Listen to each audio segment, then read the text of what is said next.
हाय दोस्तों, मिलते हैं मेरे नए ब्लॉग पर। Good morning guys.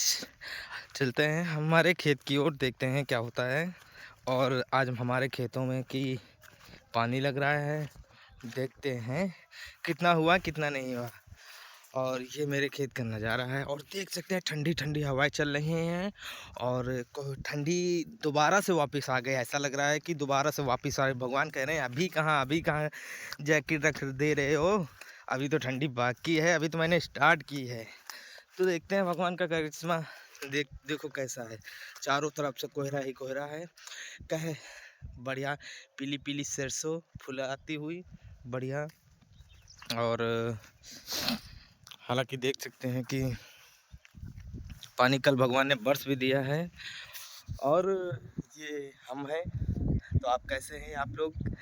मिलते हैं आपसे अगले ब्लॉग में, जो कि मैच खेलते हुए बनाएंगे, जो कि आपको दिखाएंगे कि मेरे कितने खेत हैं।